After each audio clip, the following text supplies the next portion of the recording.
Welcome. Thank you. Really excited to talk to you. I'm so excited.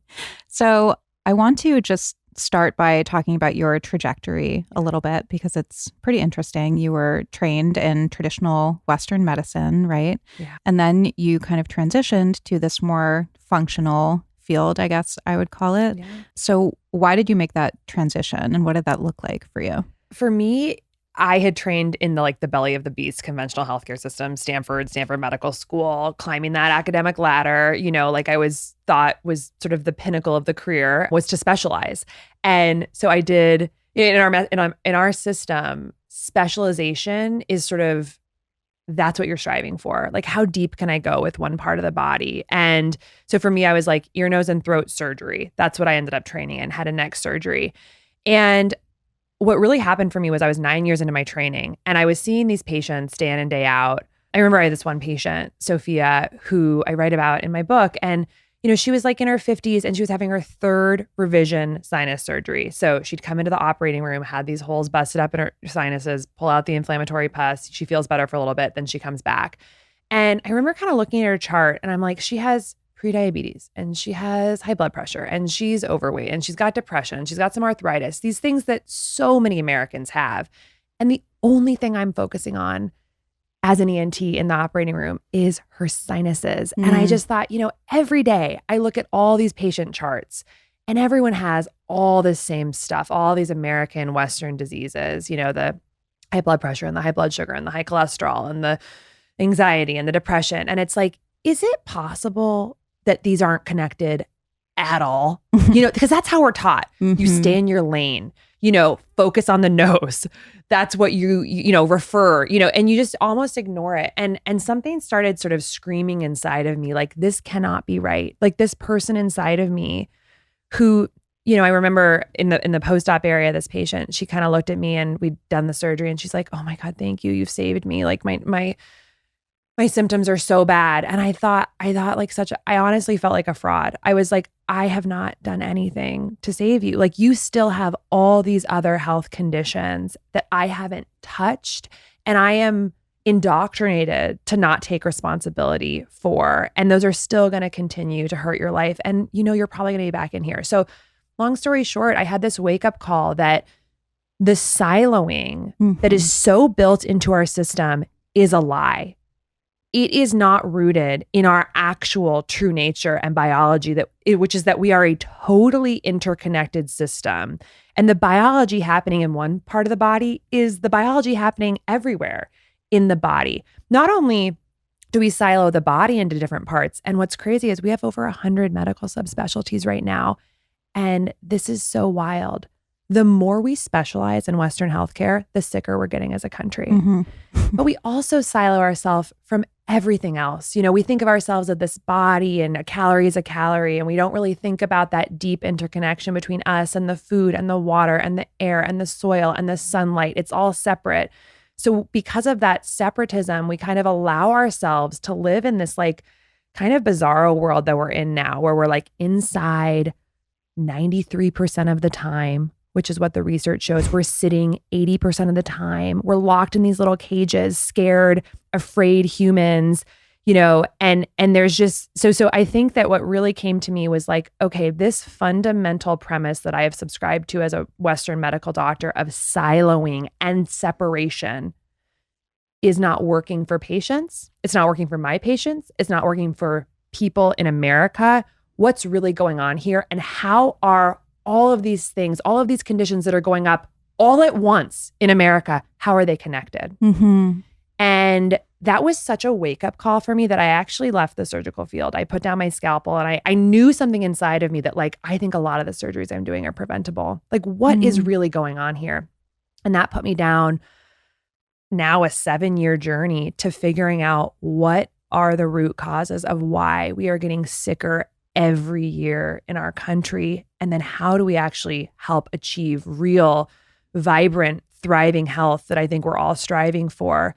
And that led me to becoming what I would call sort of like a functional medicine doctor, a root cause medicine evangelist, a metabolic health evangelist, because what I found on that journey of going deep into the science of what is connecting all these conditions that are going up in America all at once is that very simple biologic cellular processes are actually very simple connected things are actually the root cause of almost every chronic condition we're seeing in the US. So metabolic dysfunction is this sort of deeply ignored factor of health that is the trunk of the tree of most of the conditions we're actually seeing going up in the United States. And it is the biggest blind spot in healthcare.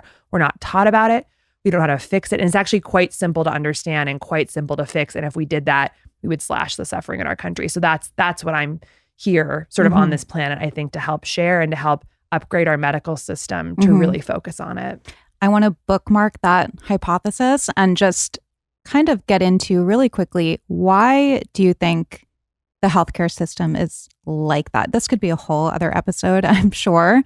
But, you know, I feel like there's a certain attitude towards root cause practitioners, functional medicine practitioners in the traditional Western medicine physician world. Do you experience that now, kind of being on the other end of it? It's something that I never have understood, because I'm like, well, why would you? And I feel like maybe it's, I don't know, you know, you hear that physicians are taught to treat symptoms, right? And kind of alleviate symptoms, and it's symptom management. That's kind of the healthcare system now, but you've been on both ends of it. So what is your theory on that? Yeah. I think it comes down to two things. It's slowness and money. And so to just unpack each of those briefly, slowness is that we are not moving fast enough to catch up with what we know about the science. So let's give an example here. 50 years ago, 100 years ago, basically all throughout human history until like recent scientific advancements, we couldn't actually see the invisible stuff that was happening inside of cells that actually leads to disease. The human body is 40 trillion plus cells. And all health is whether our cells are functioning properly. It's literally that simple. If our cells are working properly, our organs work properly, and we feel great. If they're dysfunctional, then we have symptoms.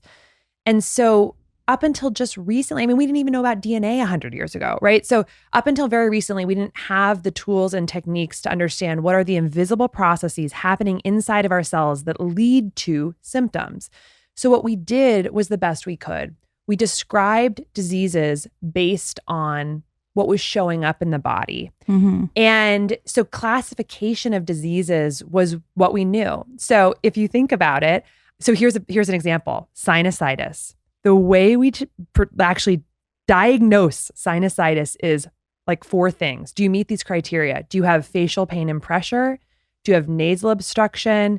Do you have low sense of smell? And do you have pus-like discharge coming out of the nose? And if people meet some of these criteria, they have sinusitis. But that actually isn't the disease. We're confusing the symptoms for the disease. The disease is what's happening inside the cells leading to that, which we've only really understood recently. And it's things like mitochondrial dysfunction, chronic inflammation, oxidative stress, these invisible processes. And when you actually go to the research, PubMed, you know, where all the papers are, and you start looking through that lens and start looking at, okay, migraines, fatty liver disease, depression, anxiety, polycystic ovarian syndrome, PCOS, sinusitis, hearing loss, and you start actually looking through that lens of what's the physiology, what's inside the cell. It's all the same stuff. It's mitochondrial dysfunction. It's chronic inflammation. It's oxidative stress. It's these core pathways. So what we need to do is up the slowness that I'm speaking of is we're still practicing medicine based on categorizing diseases based on what we can see, which is the symptoms and not what's happening inside the cell. So we're treating the symptoms, thinking we're treating the disease when really we're treating the manifestation of something happening, which if we reclassify disease based on physiology, we'd realize, oh, we just have a few core dysfunctional processes in the body to rectify, which we can do fairly simply with diet and lifestyle, and a lot of the symptoms would melt away. So that's number one. The second piece is money. And this is where it gets a little darker because our system is $4 trillion of costs every year. Healthcare is the largest and fastest growing industry in the United States. And it's a business, and it's a business designed to grow. And the way you get healthcare as a business to grow is you have more patients in the system having more things done to them for a longer period of time. It is that simple. So how do you have more people in the system for a longer period of time having more things done to them? You treat diseases based on their symptoms. You say, okay, instead of treating the root cause, we're going to treat the liver symptoms, we're going to treat the brain symptoms, we're going to treat the ovary symptoms, we're going to treat the vascular symptoms in different specialists' office, and then everyone gets to bill. And so then everyone seems like they're working hard. So there's this plausible deniability of like, well, we're all working our butts off and costs are high. But in reality, that is what's profitable. What's profitable is ignoring root causes. So it's both a scientific reason that feeds into a financial reason, both of which are not serving American patients right now. So we need to upgrade our entire operating system. I actually believe we need to restructure the whole way that hospitals are even like organized, because if we really followed the science, if we did what we all say we want to do, which is follow the science, we would focus on this true intracellular physiology, the trunk of the tree that's leading to all these different diseases. And we would teach medicine that way. We would do research that way. We would create our guidelines that way. And that's the real call to action for the system. So the intracellular physiology, what are the things that can go wrong? How does it start in the cell? Yeah. So we have these 40 trillion cells, and our cells over the past 100 years are existing in an environment that they don't understand. We've had rapid advancement in society as we become more technologically innovative. We've urbanized, we've industrialized, and things in terms of like pace of change in our culture throughout human history and in the past 100 years, it looks like this. Things have changed so fast across every single aspect of our environment. And when we think about health, we've got these cells and our bodies are just a group of cells sitting in a stew of inputs. And those inputs have radically changed. And our chronic disease epidemic is essentially the cells saying, what the fuck? We have no idea what is going on. And then in that confusion, in that dysfunction, we get these symptoms in different parts of the bodies, in different parts of the body. So when we look at kind of what's happening for the cell, I really like to break it down into like 7 main categories of what has changed so fast. We've got food. We've got huge changes in our food system, with now 70% of our calories coming from ultra processed, industrially manufactured food that are made in factories that our bodies have no idea what to do with. These are frankenfoods. Our soil, because of industrial agriculture, is very depleted and dead, which means that there's actually less nutrients per bite of food that we take. So we're not even getting the building blocks we need for the body. So food has radically changed, really since World War II. Our sleep habits has changed drastically. We now have all this artificial light. You know, something we take for granted is like the incandescent light bulb was created in 1806. This is like 0.04% of human history that we've even had artificial light. And now, in the past, with our screens, with our, all the little, dings and vibrations, of our phone and the, alarm clocks, it's bright, it's noisy in our rooms all the time. The TV can be on all night. So our sleep habits have changed. We're sleeping 25% less on average than we were 100 years ago. And our sleep is interrupted and it's inconsistent. Then we move on to movement patterns. We're sitting 80% of the time. In 1850, close to 100% of Americans lived on a home farm or had a large garden. We were moving, we were outdoors. Our activities of daily living involved movement. Now, less than 1% of people are involved in agriculture, and most of us are like knowledge workers sitting. We sit 80% of the time. Our bodies, our cells are designed to move. That has changed radically. Then we move on to emotional health, the most under-recognized part of our healthcare epidemic. And we have a device in our hands, never more than 3 feet away from us, that is literally streaming the trauma, pain, violence, and fear of 8 billion people straight to our eyeballs at our dinner table when we're with our families and in our beds. That is causing absolute biochemical turmoil in our bodies that put our entire physiology towards defense and alarm rather than thriving, rebuilding, and repair. Then we move on to environmental toxins. 80,000 synthetic environmental toxins made from industry in our food, water, air, home, and personal care products over the past 100 years, most of which have not been tested for safety in humans, none of which have been tested synergistically for their effect in the body. You know, the 100 we layer on every day together. Then we move on to the last two, which is basically our relationship with temperature and our relationship with light. We spend, again, about 94% of our time indoors away from solar energy, away from photons coming from the sun, which are actually an environmental signal to our bodies of how to function, essentially. Like light into our eyeballs tells our bodies what metabolic pathways to do and when. It's an energy signal that we are now basically totally separate from. And so our relationship with light has changed. And then with temperature, you know, it's fascinating. Temperature is like a key biologic signal for us. It's a way to tell our bodies create more heat, or like if you are exposed to cold for a long period of time, your body actually upregulates its heat generating capacity internally. But now we live a thermoneutral existence. We're 24 hours a day at 72 degrees. And that is so modern. You know, we didn't even have heat or air conditioning in central heat or air conditioning 100 years ago. So across food, sleep, movement, emotional health, toxins, light, and temperature, our cells are in a completely different environment than they were throughout essentially all of human existence. And this is creating changes to their core biology that make them dysfunctional. And what's so fascinating about what science is showing us, again, biggest blind spot in healthcare, is that all those factors are uniquely and synergistically hurting a particular part of the cell called the mitochondria. And people probably remember from high school biology, the mitochondria is like the powerhouse of the cell. Everything I just ran through across those 7 pillars in a very interesting and unique way hurts the mitochondria. And the mitochondria is what makes energy in our cells. So if the mitochondria is not working properly, our bodies are essentially underpowered. Our cells are underpowered. And like any city, machine, or factory that's underpowered, it's going to become dysfunctional. So we talked about how symptoms are necessarily the result of cellular dysfunction.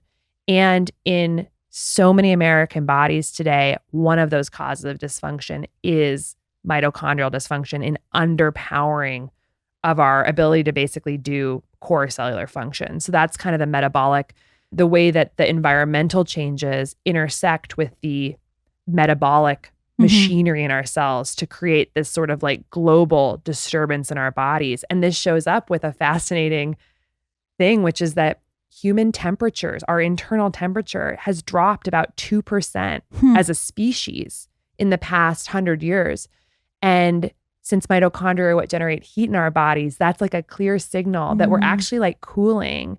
And on that more spiritual level, it's like our life force is dimming because our bodies don't understand this new world that we're living in. And so our chronic disease epidemic is essentially a fancy word for a deep internal confusion and dimming that we obviously cannot rectify with a shot or a pill. Like this is going to be a waking up and a reimagination of what our modern lives can look like, not going back in time, but figuring out how to meet the core needs of ourselves in this modern world that we're living in. So powerful. So powerful.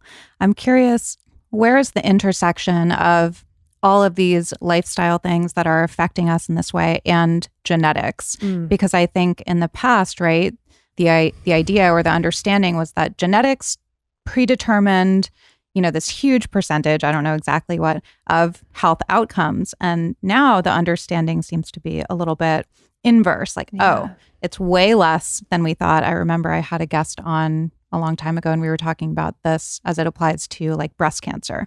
And she was saying, you know, we used to think that breast cancer was completely determined by genetics. And now it's, you know, so much lifestyle. Obviously genetics play a role as well. But in this theory, where do genetics come into play here?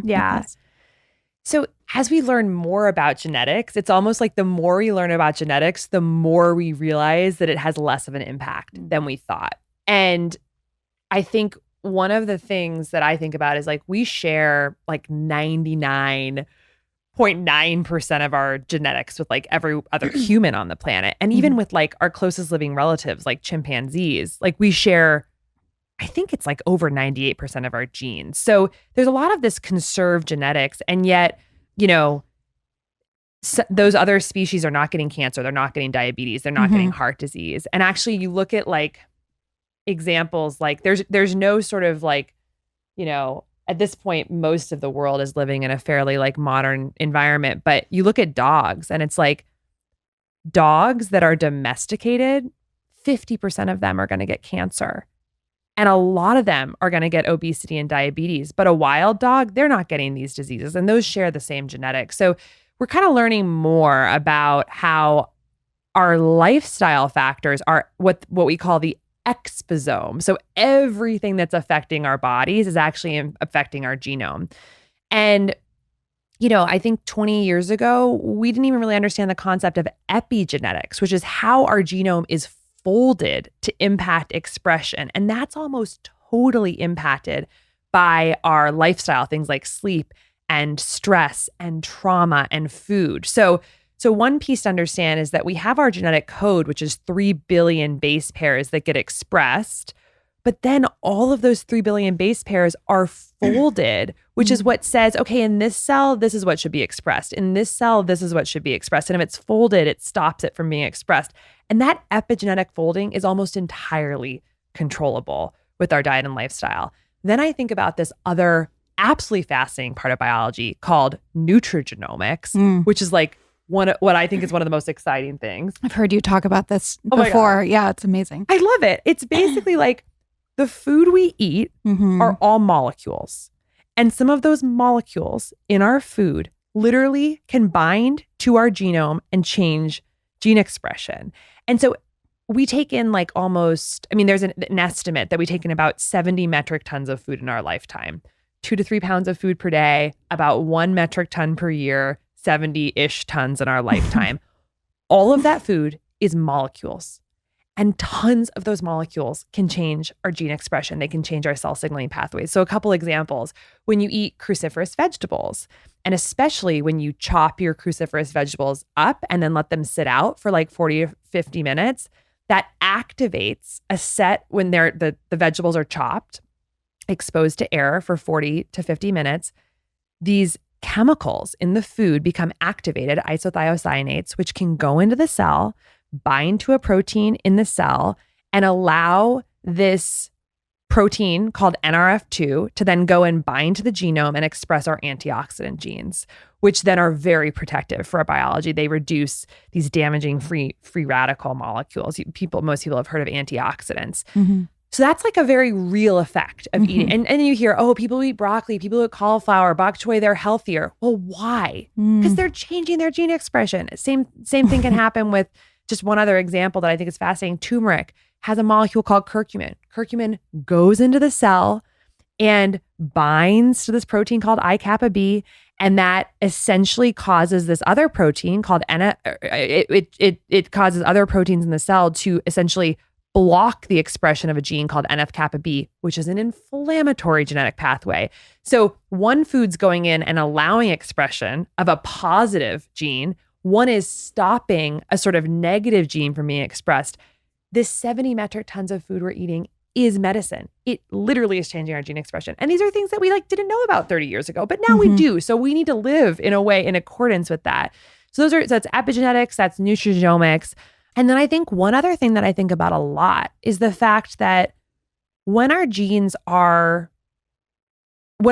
is replicated for cell division, like we actually, like, billions of cells in our bodies die every day and are like essentially replicated or reborn, which is so cool because we think about like life and death as being binary, but actually we're like dying and being reborn like all the time inside our bodies, which is just so cool to think about. And isn't like 88% of the dust in like our homes and schools and office buildings a result of those cells. dead skin? Yes. Yeah. We're just Gross. constantly just littering this. And it's beautiful though, because it's like, again, on that spiritual level, like we're so afraid of death, but it's actually, we're dying all the time and we're being reborn. And it's just like the seasons, it's beautiful.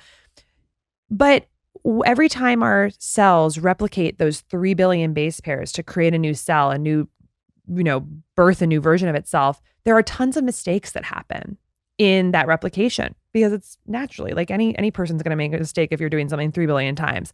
So we have these amazing set of enzymes and proteins in our cells that are DNA repair like machines, and they go in and they read the genes and they repair little mistakes that happen. It's so cool.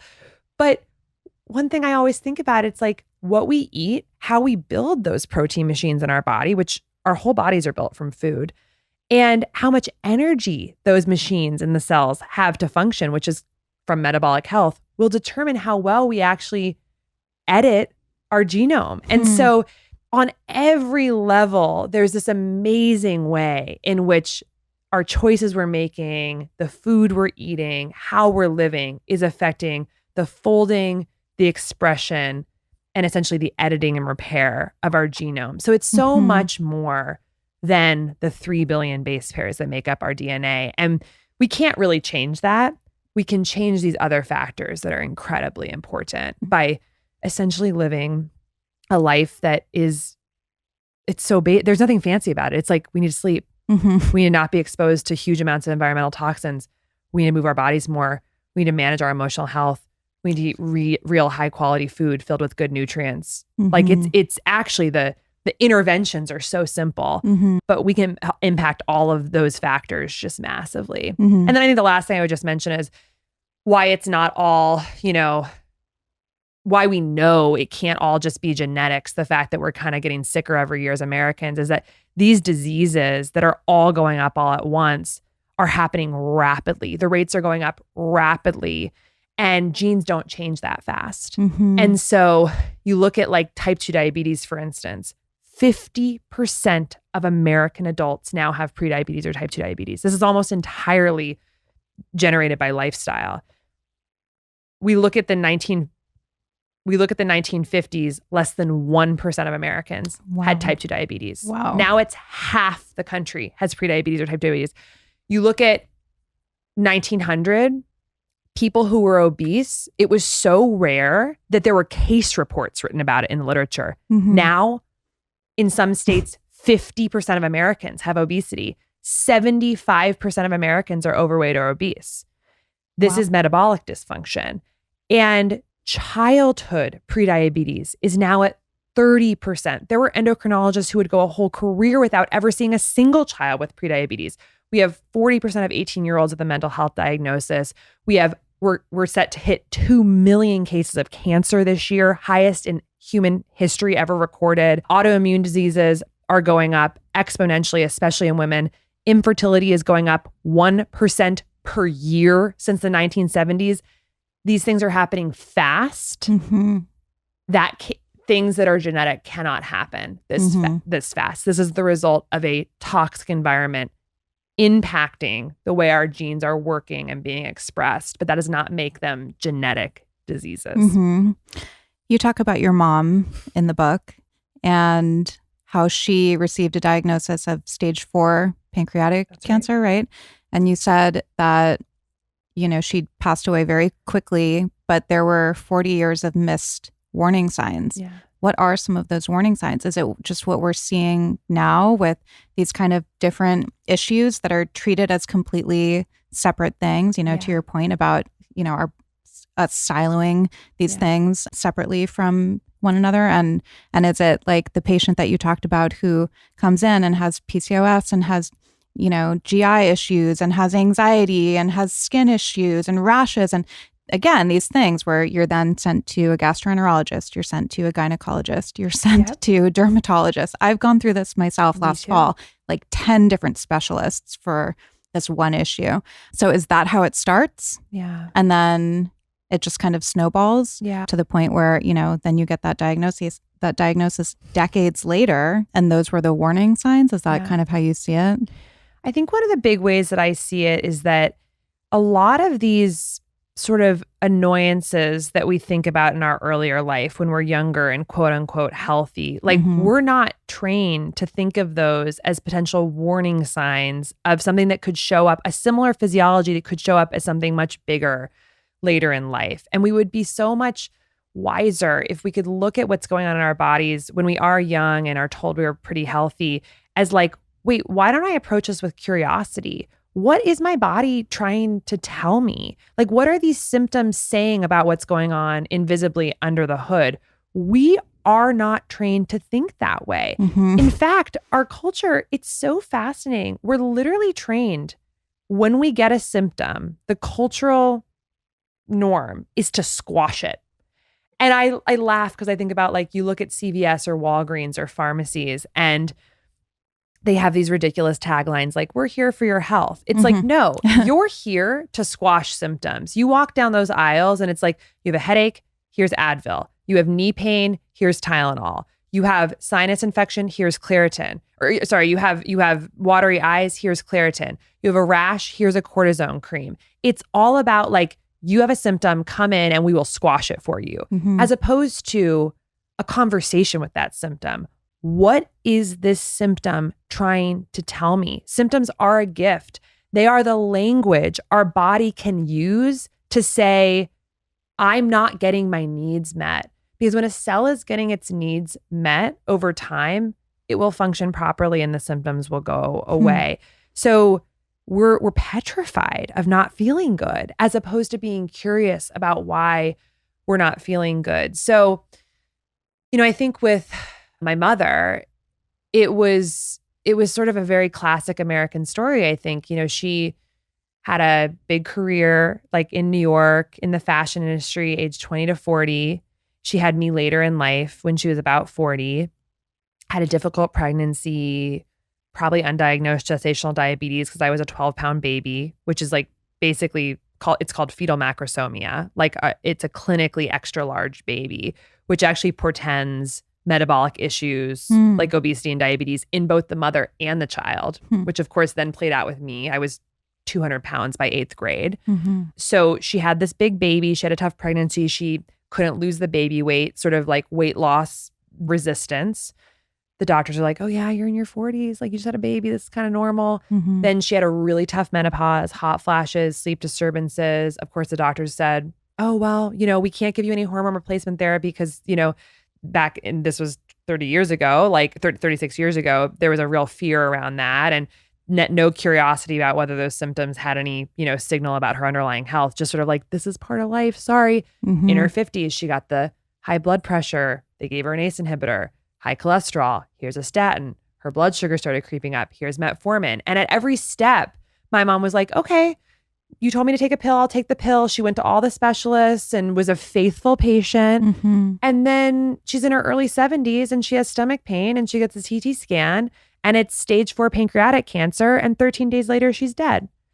And, it's like, what's so wild to me looking at this whole thing now, knowing what I know about more root cause health, is it's like, she was the perfect patient. She listened to her doctors. She took the pills. She went to every specialist, was constantly, did everything they said, but her cells never healed. Right. She went through the revolving doors, but her cells didn't heal. And the doctors, she was seeing doctors at Stanford when she died. And, they looked at us and in all sincerity, they said, we're so sorry. This pancreatic cancer was so unlucky. And I just think it's so interesting in our Western medical system, to that oncologist, they genuinely think that pancreatic cancer was unlucky because we are indoctrinated in a siloed perspective on health where we confuse the symptoms for the disease. I think about hopefully future state medicine where a doctor is thinking about what did all these symptoms and all these conditions mean about what was fundamentally going on inside my mother's body or any American patient's body. And what is it telling us that she had the bad menopause and the big baby and the high cholesterol? Well, what the science tells us is that all those conditions are fundamentally rooted in metabolic dysfunction. And that is something that is both easy to measure and easy to fix. And because no one was looking through that lens, it just never made it into the conversation.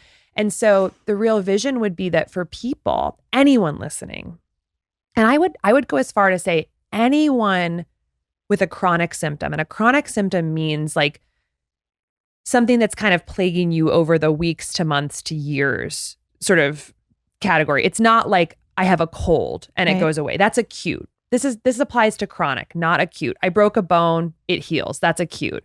I have a cold, it went away. That's acute. This is like the autoimmune issues, the infertility, the really bad PMS every month, the erectile dysfunction, the gout, the migraines, the depression, the anxiety, the belly fat that you can't get rid of, the migraines, like the chronic, the things that are affecting you over time. To look at those with curiosity and ask the question, what is my body trying to tell me about its needs not getting met? And then go down the route to do the testing and the inquiry to figure out and answer for yourself, what is the dysfunction being caused by?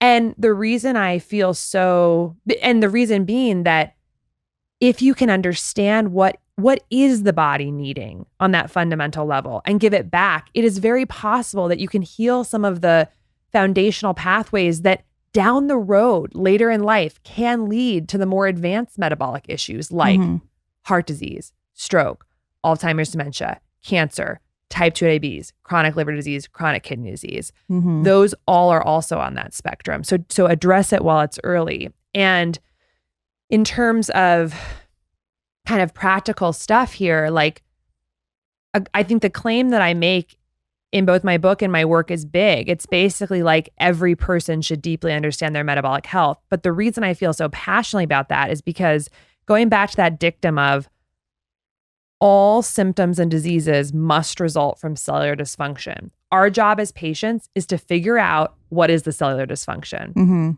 In 93% of American adults, one of the causes of dysfunction in our bodies is metabolic issues. The reason I say 93% is because as of 2 years ago in the American the American Journal of the College of Cardiology, they looked at about 50,000 patients in America and looked at all their metabolic markers and found that 93% of Americans are metabolically dysfunctional. So for most of us, that could be a reason why we have dysfunctional cells. So it's worth pursuing because it's, again, we can understand it. We can also fix it. There are other things that can, of course, cause dysfunction, but that's one that it's a stone we can't leave unturned in our modern American world because it's affecting so many of us. I know that you talk about this in your book, but what are some ways that people can figure out the causes? Yeah. And like, what is some of that testing? And then what are some of those foundational things that the listeners can do to make sure that they're supporting their health at a cellular level, which again is in your book. And I know that we're talking about some of them here. You know, it's like these basic things: sleep, light, temperature, movement, nutrition, all of that. Yeah. So the testing is actually so much simpler than I think people realize. There's kind of like small, medium, large and how intense the testing can get, but everyone should do the small and the easy because it's basically free. You don't have to fight with your doctor to get these tests, and it can give you a snapshot of your metabolic health. So there's 6 or 7 biomarkers that can really give us a sense of where we're at. And these come from that paper that I was just mentioning about the 93% of Americans who are metabolically dysfunctional. So what you want to do is ask your doctor for these tests. You want to get a fasting glucose, a triglyceride, an HDL cholesterol, a hemoglobin A1C, a waist circumference, which is actually just done with a tape measure, and a blood pressure. And what you want to see at a bare minimum is a fasting glucose less than 100, a triglyceride less than 150, an HDL above 40 if you're a man or 50 if you're a woman, so above those, a hemoglobin A1C, which is a marker of average blood sugar, less than 5.7%, waist circumference less than 35 inches for women or 40 inches for men, and blood pressure less than 120/80. And one additional test they did in this paper that I talked about was they took a total cholesterol and divided it by HDL, which is like the quote unquote good cholesterol. And you want that less than 3.5 to 1. So people hopefully can go back and listen to those and look at their last annual physical and just make sure that those are all in those ranges. And the way the paper defined suboptimal metabolism, which is affecting in that paper 93% of American adults, is if you had one of those biomarkers that was not in that optimal range, that meant that you are suboptimal in terms of metabolic health. So you want all of them to be in those ranges, not on medication. So meaning not on a blood sugar medication or a blood pressure medication. And the cool thing is that for all of those biomarkers, just with simple, healthy living strategies, you can change them in 2 months. I've seen triglyceride levels drop from 350 to 70 in 2 months just by cutting out refined grains and refined sugars. So they're very changeable. And when you start improving those, you know that your cells are working better, that they're processing energy, they're metabolically healthier. So those are kind of the basics that your doctor will happily order for you, and all of those together would cost less than $100 if you had to pay out of pocket. The second tier gives you a little bit more richness to the picture, and some of the tests that I think are really valuable once you get those understood is I love fasting insulin. It's my favorite of all lab tests because insulin is the hormone. It's our key metabolic hormone that basically lets glucose be taken up by our cells. So if we are metabolically dysfunctional in some way, if our mitochondria aren't working properly, the cell is going to, in an attempt to protect itself, block glucose from coming in, which means it's going to become insulin resistant. And in response, insulin will rise in the bloodstream. So insulin rising in the bloodstream is a sign that something inside the cell is not working properly, mitochondrial dysfunction. By the way, I'm just looking at my lab results. Oh my God, pull them up. We can talk through them. Yeah. I'm like just following along Many as you're people talking. will have these in their electronic health record, because they're pretty standard. So fasting insulin, we want it to really be between about 2 and 6. And that's a test you're definitely going to have to ask your doctor for because we don't order it typically. -3. That's incredible. Okay, so that's really, really good. Thank you. That's in the super ideal range. Okay, great. The second one is liver function tests. So this is AST and ALT and GGT. These are proteins made by the liver, and the liver is our key metabolic organ. And if we want pristine liver cells, because they do hormone detoxification, they're the first pass for everything that comes into our gut through digestion. They are connected to the pancreas, which makes insulin. So if the liver's insulin resistant, it'll drive our insulin up. It's like just such an important organ. So we really want our AST and ALT to probably be in like the low end of normal, which is about lower than 17 for each of them. And then GGT is another liver sort of protein that is quite valuable to know. And ideally that one's less than about 8 or below or so. So pristine liver, really good sign for our health. Other ones that I love are HSCRP or just CRP. That's C-reactive protein. That's a key inflammatory marker. When our bodies are metabolically dysfunctional and not making energy properly, it's a big threat signal to our body. Like what could be more threatening to the body than like cells that are underpowered? The body will respond by activating an immune response because the immune responses are like threat response part of the body, and we will have CRP go up. So CRP, an inflammatory marker rising, can be a sign that our cells are under distress. So you want to see that actually definitely less than 1, ideally less than 0.3 if the lab stratifies that much. So that's a great one. I was 0.3, everybody. You're crushing it. This is amazing. Happy to talk through any of them. But so those are some. It's just fun to follow along. And then uric acid is another really valuable one, which basically actually tells us a lot about how much fructose we're getting in our body, which is a different type of sugar that has gone up astronomically since high fructose corn syrup was invented in the 1970s. And uric acid is essentially a byproduct of fructose metabolism. And so we're seeing it go up a lot in our population. And it's, of course, unsurprisingly, if it goes up, we see an association with heart disease and diabetes and other chronic metabolic diseases. So that we want to be probably about less than 5 for men and between about 2 and 4 for women.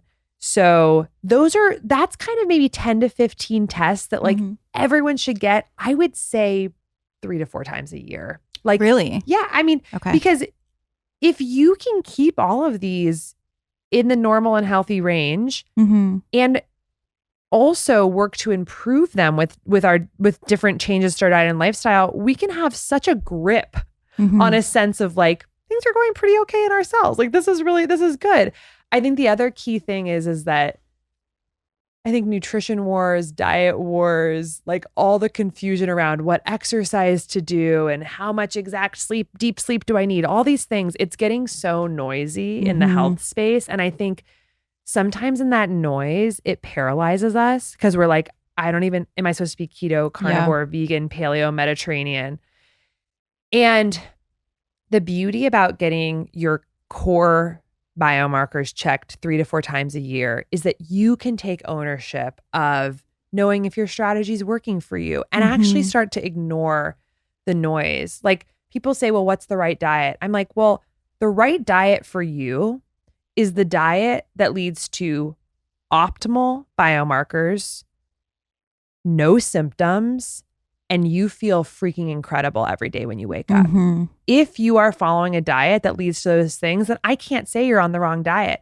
I would guess that if those 3 things are true, a person is on a clean, whole foods, organic diet of really any type. But I say, like, don't trust me.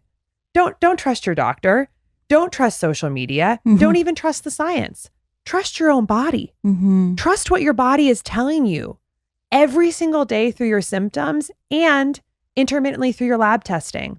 Because if you are really in tune with your symptoms and you're really in tune with your most important biomarkers, you can stand there and feel confident that what you're doing is working for you. But if you are so busy and rushed all the time and kind of living in the matrix of this busyness industrial complex and aren't actually hearing your body and what it's telling you, or every time you get a symptom, you're kind of crushing it with all these over-the-counter medications, and you're not really taking ownership of your biomarkers, then it will be confusing. It will be much more confusing. So that would be a call to action I have to people, is to like, know that when you slow down and listen to your body, it's actually an active, powerful resistance against a system that wants you sick and dependent. And slowing down is actually a big part of how we're going to get healthier, in part because we can actually hear what our body's trying to tell us. And 2, learn the basics of 10 to 15 of the most important biomarkers and track them regularly, which may be like a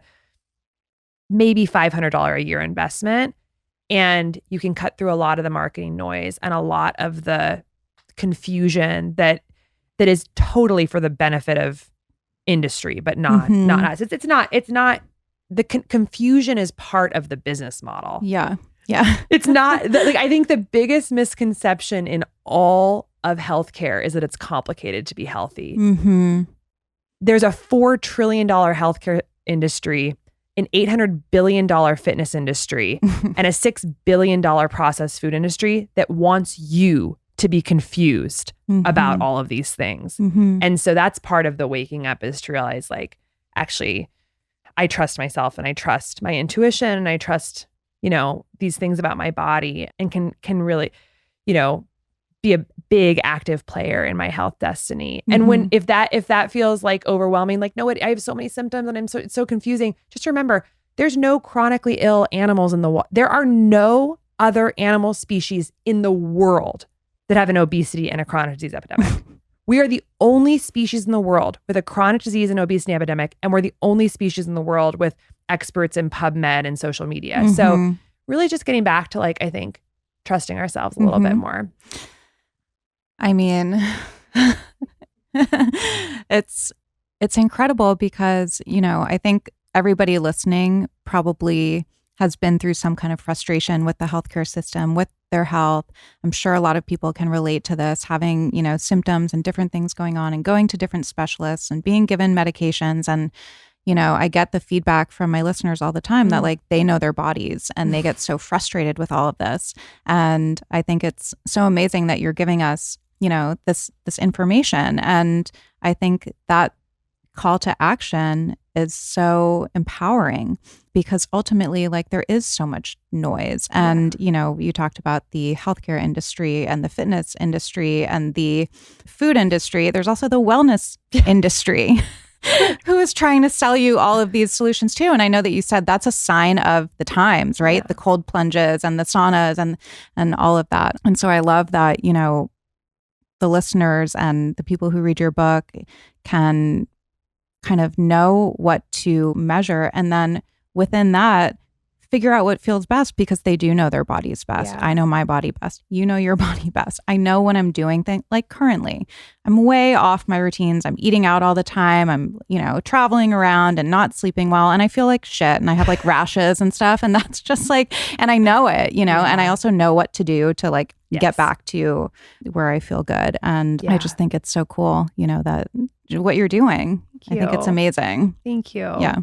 Yeah, I think, especially as women, like I think it's just so important to remember, like we have magical intuition that the world is really trying to beat out of us and make us not trust ourselves. Like we've had billboards literally over the past 5 years and headlines that are like, trust the science. And I think some of the implicit subtext that is so damaging of that is that the subtext of trust the science is don't trust yourself. Yeah. And I love science. I'm on PubMed every day. There are thousands of references, like hundreds, if not thousands of references in my book. I love it.